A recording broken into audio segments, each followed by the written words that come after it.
Cinema TV நேயர்கள் அனைவருக்கும் என் வணக்கம். இன்னைக்கு வீடியோவில் நம்ம என்ன பார்க்க போகிறோம் அப்படின்னா, ஈரம் பட நடிகை சிந்து மேனனா இது.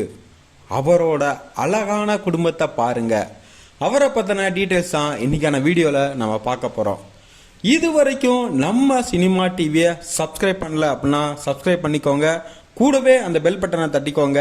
அப்பதான் நான் போடுற ஒரு வீடியோஸும் உங்களுக்கு நோட்டிபிகேஷனா வந்து சேரும்.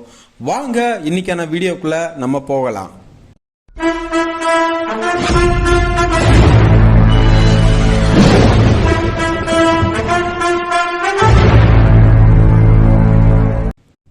நடிகை சிந்து மேனன் இவரை வந்து பாத்தீங்கன்னா தமிழ்ல சில படங்கள்ல நம்ம பார்த்திருக்கலாம்.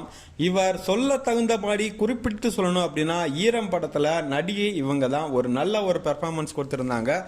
இவங்க வந்து பாத்தீங்கன்னா 17 ஜூன் 1985 வருஷம் பெங்களூர்ல பிறந்திருந்தாங்க. இவங்க பெங்களூர்ல பிறந்திருந்தாலும் இவங்க வந்து ப்ராப்பர் மலையாளி, ஒரு கேரளா குடும்பத்தை சேர்ந்தவங்க தான். ஆனா ஃபுல் அண்ட் ஃபுல் இவங்க பிராட்டப் வளர்ந்தது எல்லாமே பாத்தீங்கன்னா பெங்களூர்ல தான்.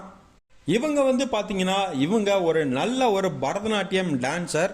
இவங்க சின்ன வயசா இருக்கும் போதே வந்து அவங்க பரதநாட்டியம் அரங்கேற்றம் பெங்களூர்ல பண்ணாங்க. அப்படி ஒரு பரதநாட்டியம் அரங்கேற்றத்துக்கு வந்த கர்நாடக சினிமா இண்டஸ்ட்ரியை சேர்ந்த ஒருத்தர் இவங்களோட பெர்ஃபார்மன்ஸை பார்த்து ராஷ்மி அப்படின்ற ஒரு கன்னட மூவில சைல்டு ஆர்டிஸ்டா இவங்களை வந்து சினிமா இண்டஸ்ட்ரியில அறிமுகப்படுத்தி வச்சாங்க. அதற்கப்புறமா பாத்தீங்கன்னா வந்து பல படங்கள் அவங்க கன்னடா இண்டஸ்ட்ரியில பண்ணாங்க. அதற்கப்புறமா தெலுங்கு, மலையாளம் என பல இண்டஸ்ட்ரியில அவங்க பண்ணாங்க. தமிழ்ல இவங்களுக்கு முதல்ல அறிமுகம் கிடைச்சது அப்படின்னு பாத்தீங்கன்னா 2001ஆம் ஆண்டு சமுத்திரம் அப்படின்ற படத்துல KS ரவிக்குமார் அவர்கள் முரளிக்கு ஜோடியா இவங்களை வந்து அறிமுகப்படுத்தி வச்சாங்க. அதற்கப்புறமா பாத்தீங்கன்னா கடல் புக்கல் அப்படின்ற படத்திலையும் இவங்க வந்து பண்ணாங்க. அதற்கப்புறமா யூத் அப்படின்ற படத்துல விஜய் அவர்களுக்கு முதல்ல ஜோடியா இவங்களை காட்டிட்டு அதற்கப்புறமா வந்து ஆக்சுவல் ஹீரோயினா காட்டுவாங்க. அதாவது விஜய் வந்து இவரை தான் கல்யாணம் பண்ண போற ரோல்ல வந்து இவங்க பண்ணிருப்பாங்க. அந்த படங்கள்ல ஓரளவுக்கு ஒரு நல்ல ஒரு ரோல் பண்ணாங்க. இன்ஃபேக்ட் சமுத்திரமுக்கு அப்புறம் யூத் படத்துல ஒரு நல்ல ரோல் பண்ணாங்க. பட் அவங்களுக்கு வந்து பாத்தீங்கன்னா ரொம்ப ஒரு பெரிய ஃபேமஸான பேர் வந்து கிடைக்கல. அதனால அவங்க மறுபடியும் மலையாளம், கன்னடம், தெலுங்கு இண்டஸ்ட்ரிக்கே போயிட்டாங்க. அதற்கப்புறமா பாத்தீங்கன்னா 2009ஆம் ஆண்டு வந்த ஈரம் படம் தான் பாத்தீங்கன்னா இவங்களுக்கு ஒரு நல்ல ஒரு வரவேற்பை தமிழ் சினிமா மக்கள் மத்தியில இவங்களுக்கு வாங்கி கொடுத்தது. அந்த படத்துல இவங்க நல்ல ஒரு சூப்பரான ஆக்டிங் கொடுத்திருந்தாங்க. இன்ஃபேக்ட் அந்த படத்தோட ஆதிக்கும் அந்த படத்தோட ஹீரோ ஆதிக்கும் ஒரு நல்ல ஒரு பேரா இருந்தாங்க அந்த படத்துல.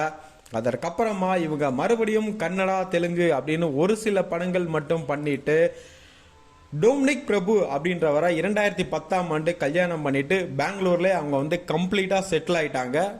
அதற்கப்புறமா பாத்தீங்கன்னா இவங்க எந்த ஒரு படமே நடிக்கல, கம்ப்ளீட்டா ஒரு ஹவுஸ் ஒய்ஃபா பெங்களூர்ல செட்டில் ஆயிட்டாங்க.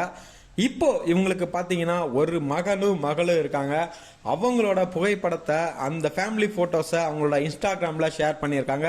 இதை தான் இன்னைக்கு நம்மளோட ஆடியன்ஸுக்கு காட்டணும் அப்படின்னு நான் நினைச்சிருந்தேன்.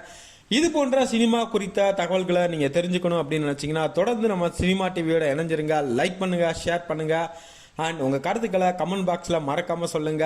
அண்ட் சப்ஸ்கிரைப் பண்ணுங்க. கூடவே அந்த பெல் பட்டனை தட்டிக்கோங்க. அப்பதான் நான் போடுற ஒரு வீடியோஸும் உங்களுக்கு நோட்டிபிகேஷனா வந்து சேரும். அனைவருக்கும் நன்றி, வணக்கம்.